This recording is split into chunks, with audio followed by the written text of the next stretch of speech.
Hello guys, स्वागत है आप सभी का आपके अपने यूट्यूब चैनल एजुकेशनल ज्ञान मैथ्स में। आज मैं आपके लिए कराऊंगा बीपीएससी टीआरई 3.0 के लिए मैथ का प्रैक्टिस सेट 1। आज से मैं इसके प्रैक्टिस सेट कराऊंगा क्योंकि एग्जाम में ज़्यादा टाइम नहीं बचा है, तो मैं करीब 5 से 6 प्रैक्टिस सेट कराऊंगा जिसमें आपको मैथ के पोर्शन के सभी क्वेश्चन मिल जाएंगे। तो चलिए आज की क्लास को स्टार्ट करते हैं। देखते हैं क्वेश्चन नंबर 1। क्वेश्चन नंबर 1 में बोला है किसी संख्या के 8 गुना को 24 से भाग देने पर 6 प्राप्त होता है, तो वह संख्या क्या है। तो इस टाइप के क्वेश्चन आपको एग्जाम में देखने को मिलते हैं क्योंकि मैंने जो प्रीवियस ईयर जो इसके क्वेश्चंस आए हैं उनको मैंने एनालिसिस किया है, तो मैंने देखा वहाँ पे ज़्यादा टफ क्वेश्चंस नहीं हुए हैं, ईजी टू मॉडरेट क्वेश्चंस आते हैं, तो उन्हीं को माइंड में रखते हुए मैंने इस क्लास को तैयार किया। तो चलिए सॉल्व करते हैं इस क्वेश्चन को। इस क्वेश्चन में हमें करना क्या है, इससे बोला 8 गुना को 24 से भाग देने पर बोला क्या है संख्या, तो हमने यहाँ पे सपोज कर ली जो संख्या है वो क्या एक्स है, तो इस एक्स के 8 गुना को जो क्वेश्चन में बोला है वो हमने किया है। एक्स के संख्या के 8 गुना को 24 से भाग देने पर क्या बोला है 6 प्राप्त होता है, 6 प्राप्त होता है। तो जो इसने बोला वो हमने कर दिया। इस टाइप का क्वेश्चन को सॉल्व करने की कोई ट्रिक नहीं है, इसका बेसिक सा मेथड है, आप इसी से सॉल्व कीजिएगा। यहाँ से जब इसे सॉल्व करेंगे तो हमें क्या मिलेगा 8 एकम 8 और 8 तियाँ 24, और जब 3 की इधर मल्टीप्लाई कराएंगे तो यहाँ पे हमें एक्स बराबर मिल जाएगा 6 तियाँ 18। तो संख्या हमारी क्या होगी 18, जो क्या होगा हमारा इस क्वेश्चन का answer option number C. Clear.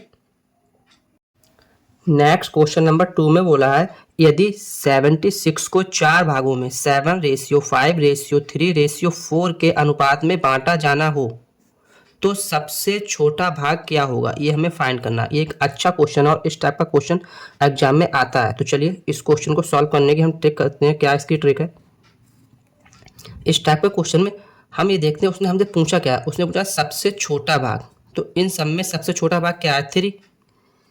तो जो सबसे पूछा जो पूछा है हमसे क्या पूछा है सबसे छोटा भाग, यही पूछा ना सबसे छोटा भाग। जो पूछा है उसे ऊपर रखते हैं, अपॉन में इन सबको ऐड करते हैं, रेशियो दिया है तो 7 5 12 12 3 15 15 4 19, टोटल को हम अपॉन में लिखते हैं और मल्टीप्लाई करा देंगे जिसके हमने भाग किए हैं। कितने किए हैं 76 के भाग किए हैं, तो 76 से इसकी मल्टीप्लाई करा देंगे। इसे सॉल्व करेंगे, सॉल्व करने पर हमें जो मिलेगा वो हमें इस क्वेश्चन का आंसर मिल जाएगा। 19 एकम 19 19 चौक 76 हो जाता है यहाँ पे, ठीक है, और 4 तियाँ 12, तो 12 हमारा क्या होगा इस क्वेश्चन का आंसर। यहाँ पे ऑप्शन थोड़ा मिसप्रिंट, आप किसी भी एक ऑप्शन को 12 कर लीजिएगा, यहाँ पे 12 ऑप्शन नंबर ए क्या हो जाएगा इस टाइप के क्वेश्चन का आंसर। अगर इसमें हमसे सबसे बड़ा भाग पूछा होता तो हम 7 के लिए ऊपर लिखते, अपॉन में टोटल लिखते, इनटू मल्टीप्लाई 76 करते। हमें देखना है हमसे पूछा क्या है, उसने सबसे छोटा पूछा है तो सबसे छोटे के ऊपर लिखा है, और सबसे बड़ा पूछा होता तो सबसे बड़े के ऊपर लिखते। क्लियर है ना। नेक्स्ट क्वेश्चन नंबर 3 में बोला है किसी संख्या के 30% का 15/17 भाग 225 है, उस संख्या का 40% क्या होगा।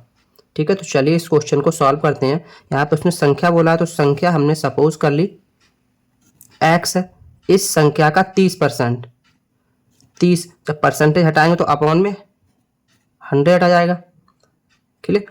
अब का यहाँ पे का मतलब इनटू कितना 15/17 भाग कितना बोला है इसने 225। इस टाइप के क्वेश्चन को आप एग्जाम में ऐसे ही सॉल्व करें, यहाँ से आपको मिस्टेक होने की जो पॉसिबिलिटी वो काफ़ी कम होती है। तो यहाँ से जब से सॉल्व करेंगे तो हमें क्या मिलेगा 15 एकम 15 15 15 225 होता है, ठीक है। यहाँ से काटेंगे 15 दूनी 30 हो जाएगा, और जब इसको काटेंगे 2 50, ठीक है। तो x बराबर यहाँ से हमें क्या मिल जाएगा 50 की और 70 की हम मल्टीप्लाई कर 17 पना 85, मतलब 850। ये हमें क्या मिल गई संख्या, बट ये आंसर नहीं है। 850 की तो संख्या मिली है, इसने बोला क्या उस संख्या का 40% हमें निकालना है। अब इस 850 का 40% उसने पूछा है, तो 40 अपॉन में 100, 1 2 0 से 2 0 कट जाएगा। यहाँ जब इसकी मल्टीप्लाई करेंगे 4 पंजे 20 का 0, और 8 चौक 32 और 2 34, तो 340 हमारा क्या होगा इस क्वेश्चन का answer, option number C. Clear है। अगर क्लास अच्छी लग रही हो तो वीडियो को लाइक कीजिए, शेयर कीजिए और चैनल को सब्सक्राइब जरूर कीजिएगा। तो चलिए नेक्स्ट क्वेश्चन देखते हैं। क्वेश्चन नंबर 4 में बोला है वह छोटी से छोटी संख्या क्या है जिसे 72 से गुणा करने पर 112 का गुणज प्राप्त होता है। तो इस क्वेश्चन को पढ़ के काफ़ी कन्फ्यूजन होता है, बट इस क्वेश्चन में आपको करना क्या, एक बेसिक सा इसका रूल है। आप थोड़ा सा माइंड यूज करेंगे तो आपको मालूम पड़ेगा। इसने क्या बोला, 112 का गुणज प्राप्त होता है, मीन्स जो आंसर होगा उससे 112 पूरी तरह डिवाइडेड होगा। तो हम करते क्या है, जो ऑप्शन दिए हैं इन सबसे 112 को डिवाइड करके देखते हैं। जिस ऑप्शन से 112 पूर्णतः डिवाइडेड हो जाए वही इसका क्या हो जाएगा, आंसर। तो 112 को जब हम 6 से डिवाइड करेंगे तो 6 से ही नहीं कटेगा, सेम 12 से भी नहीं कटेगा, 18 से भी नहीं कटेगा ये, क्योंकि अब यहाँ पे एक ऑप्शन क्या रहेगा, 14। तो 112 को जब हम 14 से डिवाइड करेंगे तो 14 अट्ठे क्या होता है, 112, मीन्स 14 से ये पूरी तरह डिवाइड हो रहा है। तो ऑप्शन नंबर डी 14 यही क्या होगा हमारा इस क्वेश्चन का राइट आंसर। क्लियर। अगर ऐसा क्वेश्चन आपको एग्जाम में मिलता है तो आप इसी तरह ऑप्शन से इसे सॉल्व कीजिएगा, देखते ही आपको इसका आंसर मिल जाएगा। मैं इस क्लास में जो भी क्वेश्चंस कराऊंगा वो सभी यूपी टेट, बीपीएससी या फिर बिहार सुपर टेट में आए हुए क्वेश्चंस हैं, तो क्लास के साथ लास्ट तक बने रहिएगा। चलिए नेक्स्ट क्वेश्चन देखते हैं। क्वेश्चन नंबर 5 में बोला है, यदि x का मान y से 25% कम हो तो y का मान x से कितने प्रतिशत अधिक होगा। अच्छा क्वेश्चन, और इस टाइप का क्वेश्चन एग्जाम में काफ़ी बार देखा गया है। तो चलिए इस टाइप का क्वेश्चन को सॉल्व करने की हम ट्रिक देखते हैं। हमें करना क्या है, यहाँ पे हमें क्वेश्चन को बहुत अच्छे से पढ़ना है। इसने बोला यदि x का मान 22 से 25% कम है, मतलब किससे, 22 से कम है। तो हमने सपोज कर लिया y बराबर, अगर हमने 100 मान लिया, ठीक है, y बराबर 100 माना तो x बराबर कितना हो जाएगा, मतलब 22 से 25% कम है, मतलब इसमें से 25% कम है तो कितना, 75 हो जाएगा। समझ में आया। हमने y बराबर माना 100 है तो x बराबर 75 हो जाएगा, क्योंकि इससे 25% x का मान कम है। अब दोनों का अगर हम डिफरेंस निकालेंगे तो डिफरेंस कितना है, 25। डिफरेंस क्या आएगा, 25 दोनों का।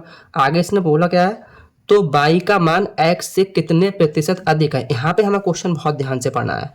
यहाँ पे इसने पूछा है y का मान, किसका, y का मान पूछा है x से, रेफरेंस में क्या पूछा है, x की।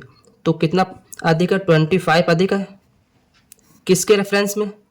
यहाँ पे हमें ये बस ध्यान रखना कि मतलब किसके, किससे कंपेयर में पूछा, किसके रेफरेंस में पूछा, एक्स के रेफरेंस में, तो अपॉन में वही आएगा जो रेफरेंस में पूछा है, 75 इंटू 100। यहाँ से जब इसे सॉल्व करेंगे तो हमें क्या मिलेगा, 25 तियाँ 75, 25 चौका 100, और यहाँ से हमें मिल जाएगा 100 इंटू 1/3। तो इसे हम क्या लिख सकते हैं, 33.33%। क्लियर है, समझ में आ गया। ऑप्शन नंबर बी क्या होगा हमारा इस क्वेश्चन का right answer. Next question number 6 में बोला है, एक कस्बे के 1000 निवासियों में से 60% पुरुष हैं, जिनमें से 20% साक्षर हैं। यदि कुल 25% निवासी साक्षर हैं तो कस्बे की कितनी प्रतिशत महिलाएं साक्षर हैं, ये निकालना है। अच्छा क्वेश्चन है, चलिए इस क्वेश्चन को सॉल्व करते हैं। ट्रिक क्या है इस क्वेश्चन को सॉल्व करने की वो हम देखते हैं। यहाँ पे इसने बोला है कि 1000 निवासियों में से 60% पुरुष हैं। तो मैंने जब आपको परसेंटेज वाला क्लास कराई थी उस पर मैंने आपको डायरेक्ट परसेंटेज निकालने का एक फॉर्मूला बताया था, एक ट्रिक बताई थी। क्या, अगर 10% पूछा है तो हम क्या करते हैं, टोटल दिया है, जैसे हमें टोटल यहाँ पे कितना दिया है, 1000। हमें इसका 10% निकालना है तो पीछे वाले एक अंक को छोड़ के पॉइंट लगा देंगे, मतलब एक के बाद पॉइंट लगाएंगे तो इसका 10% कितना हो गया, 1000 का 10% कितना हो जाएगा, 100। ये मैंने आपको बताया था, मतलब अगर 10% निकालना है तो एक के बाद पॉइंट लगाएंगे, 1% निकालना है तो 2 के बाद पॉइंट लगाएंगे। बस यही यहाँ पे हम रूल फॉलो करेंगे। हमें इस तरह से निकालना है कि 1000 इंटू 60/100, इस तरह से निकालना है, हमें टाइम को बचाना है। तो चलिए देखते हैं, अगर 10% 100 है, निकालना कितना 60% है, तो मल्टीप्लाई करा देंगे 6 से, मतलब 600 क्या हो गया, कुल पुरुषों की संख्या, कुल मेल कितने हो गए, 600। समझ में आया, क्योंकि 1000 में से 60% पुरुष हैं तो मेल कितने हो गए, 600। तो फीमेल कितनी हो जाएगी, यहाँ पे कुल 1000 है, 600 मेल है तो फीमेल हो जाएंगे 400। क्लियर, समझ में आया। अब आगे बोला जिनमें से 20% साक्षर है, मतलब मेल में से 20% साक्षर है। तो यहाँ से अगर हम साक्षर मेल निकालेंगे, मेल साक्षर, तो इस 600 का हम 10% निकालेंगे तो 60 होगा, 20% तो दोगुना कर देंगे, मतलब 120 लोग जो हैं मेल वो साक्षर हैं। कुल इसने कितना बोला, यदि कुल 25% निवासी साक्षर है, मतलब जो 1000 लोग हैं ये, इनके कुल 25% 89 साक्षर हैं, तो 1000 का 25% कितना होगा? 10% 100, 20% 200 और 100 का आधा 50, मतलब 250। कुल कितने साक्षर होंगे? कुल साक्षर 250। कुल साक्षर 250 हैं, जिनमें 120 पुरुष साक्षर है, तो महिलाएं साक्षर कितनी हो जाएंगी? इन दोनों का निकालेंगे डिफरेंस। जब दोनों का डिफरेंस निकालोगे तो हमें क्या मिल जाएगा? कुल कितनी महिलाएं साक्षर हैं? तो 250 में जब 120 को माइनस करेंगे तो कितना मिल जाएगा? 130। मतलब 130 क्या है? महिलाएं साक्षर हैं। 130 महिलाएं साक्षर हैं। हमें निकालना क्या है? कस्बे की कितनी प्रतिशत महिलाएं साक्षर हैं, तो परसेंटेज महिलाएं जो साक्षर है वो हमें निकालना है। परसेंटेज महिलाएं साक्षर, तो 130 साक्षर हैं, कुल कितनी है? 400। क्लियर, समझ में आया? 130 साक्षर है, कुल है 400 इंटू 100। यहाँ से सॉल्व करेंगे तो क्या मिलेगा? 2 जीरो से 2 जीरो कट जाएंगे, 4 से जब इसे काटेंगे तो 4 तियाँ 12 और 1 4 दूनी 8.5, मतलब 32.5% जो कस्बे की महिलाएं हैं वो साक्षर हैं। Option number D. क्लियर, समझ में आया? अच्छा क्वेश्चन है और इस क्वेश्चन को ऐसे ही सॉल्व करना है। अभी आपको थोड़ा सा लेंदी इसलिए लग रहा है क्योंकि मैंने आपको यहाँ पर जो परसेंटेज है वो निकाल के दिखाई है। बट अगर आपको कभी भी क्वेश्चन में कोई परसेंटेज वाला क्वेश्चन मिलता है पेपर में तो आप ऐसे ही परसेंटेज निकालें। सीधा 10% क्या होता है? 1 के बाद पॉइंट, 1% 2 के बाद पॉइंट, और वहाँ से उसे सॉल्व करते जाएँ। ओके, नेक्स्ट क्वेश्चन नंबर 7 में बोला है यदि x के x% का मान 36 हो तो x है। अच्छा क्वेश्चन, और इसी टाइप के क्वेश्चन एग्जाम में देखने को मिलते हैं। तो चलिए इस क्वेश्चन को सॉल्व करते हैं। इसने क्या बोला? x के x% का मान, तो ये x है, k का मतलब मल्टीप्लाई, x% का मतलब x परसेंटेज हटाएंगे, अपॉन में 100 आ जाएगा। कितना दिया है? 36। क्वेश्चन को पढ़ना ध्यान से, उसने बोला क्या है। ये उसने क्वेश्चन में बोला ना कि x के x% का मतलब परसेंटेज हटाएंगे तो अपॉन में 100 हो जाएगा। मान कितना? 36 है। हमने वही यहाँ पे कर लिया। यहाँ से इसे सॉल्व करेंगे तो क्या मिल जाएगा हमें? सॉल्व करेंगे एक्स स्क्वायर बराबर 36 इंटू 100, ये हो जाएगा। यहाँ से जब x की वैल्यू हम निकालेंगे तो यहाँ से इनका रूट निकाल लेंगे, ये हो जाएगा इसका रूट 6, इसका रूट 10, दोनों की मल्टीप्लाई कराएंगे तो कितना मिल जाएगा? 60, जो क्या होगा हमारा इस क्वेश्चन का answer option number C. Clear, समझ में आया मैंने कैसे किया? नेक्स्ट क्वेश्चन नंबर 8 में बोला है एक टीन के बर्तन में 20 लीटर पेट्रोल है, रिसाव के कारण 3 लीटर पेट्रोल की हानि हुई, टीन के बर्तन में कितना परसेंटेज पेट्रोल रह गया, ये हमें निकालना है। तो चलिए इस क्वेश्चन को सॉल्व करते हैं। इसे सॉल्व करने की ट्रिक देखते हैं। कुल कितना पेट्रोल था? 20 लीटर। ठीक है, हुआ क्या? रिसाव हुआ, रिसाव के कारण कितना? 3 लीटर की हानि हो गई, तो इसमें से 3 लीटर रिसाव होकर निकल गया। अब कितना बचा? 17 लीटर। कितना बचा है? 17 लीटर बचा। निकालना क्या है? लीटर में नहीं, परसेंटेज में निकालना। कितना परसेंटेज आएगा? तो 17 लीटर रह गया। पहले कितना था? 20 लीटर, मल्टीप्लाई बाई 100 से कराएंगे। सॉल्व करेंगे तो क्या मिलेगा? 20 पंजे 100 और 17 पना 85, मतलब 85% पेट्रोल उसमें रह गया। Option number B. क्लियर है? नेक्स्ट क्वेश्चन नंबर 9 में बोला है एक व्यक्ति ने एक साइकिल रुपये 935 में 10% लाभ पर बेची, तो उसने वह साइकिल कितने रुपए में खरीदी थी। हमें सीपी निकालना है क्या है। तो हमने यहाँ पे सपोज कर लिया जो सीपी थी हमारी वो x रुपये थी। ठीक है, अब यहाँ पे मैं आपको एक चीज़ बताना चाहूँगा, जो हमें प्रॉफिट होता है वो हमेशा सीपी पे होता है। ये हम जानते हैं, जो प्रॉफिट होता है किस पे? सीपी पे होता है। और प्रॉफिट बराबर क्या होता है हमारा? SP, selling price minus cost price. ये एक बेसिक सा फॉर्मूला, ये आपको पता होगा। यहाँ से हमें क्या निकालना है? प्रॉफिट। अगर हम प्रॉफिट निकालेंगे तो कितना? x पे 10% का प्रॉफिट हुआ तो 10/100। जब यहाँ से सॉल्व करेंगे तो हमें क्या मिल जाएगा? x/10। इसका क्या हुआ? हमें प्रॉफिट। तो प्रॉफिट कितना हुआ? x/10 का। बट प्रॉफिट का फॉर्मूला क्या है? प्रॉफिट बराबर एसपी माइनस सीपी। तो x/10 बराबर सेलिंग प्राइस कितना? 935 में बेची थी, और सीपी हमने क्या? x माना है। इसको जब सॉल्व करेंगे तो सॉल्व करके हमें क्या मिलेगा? चलिए देखते हैं। यहाँ से अगर जब x को इधर उठा के लाएंगे तो x/10 प्लस एक्स हो जाएगा इधर बराबर में 935। यहाँ से हमें क्या मिलेगा 11x अपॉन में 10 बराबर 935। यहाँ से जब से हम सॉल्व करेंगे तो x की वैल्यू हमें क्या मिल जाएगी, x बराबर यहाँ मिल जाएगा, देखते हैं सॉल्व करके क्या मिलेगा हमें, 935 इंटू 10 अपॉन 11। तो जब 11 से इसको हम काटेंगे तो 11 अट्ठे 88 होता है, 5 बचेगा, 11 पंजे 55 और 85 की जब मल्टीप्लाई 10 से कराएंगे तो x बराबर हमें क्या मिल जाएगा 850 रुपये, जो क्या है हमारा इस क्वेश्चन का आंसर, क्योंकि x ही हमने क्या माना है CP। क्लियर। तो ऑप्शन नंबर बी क्या हुआ इस क्वेश्चन का राइट आंसर। क्लियर है। नेक्स्ट क्वेश्चन नंबर 10 में बोला एक कोण का संपूरक कोण उसके कोटिपूरक कोण का 3 गुना है, तो कोण क्या है, हमें कोण बताना है। हमने यहाँ पे सपोज किया कि जो कोण है, जो एंगल है वो कितना है x डिग्री है। अब इस क्वेश्चन को सॉल्व करने से पहले मैं आपके लिए इसका बेसिक है वो बताऊंगा। एक इसने दिया है संपूरक कोण और एक बोला है इसने कोटिपूरक कोण, कोटिपूरक कोण, ये इसमें दो कॉन्सेप्ट दिए हैं।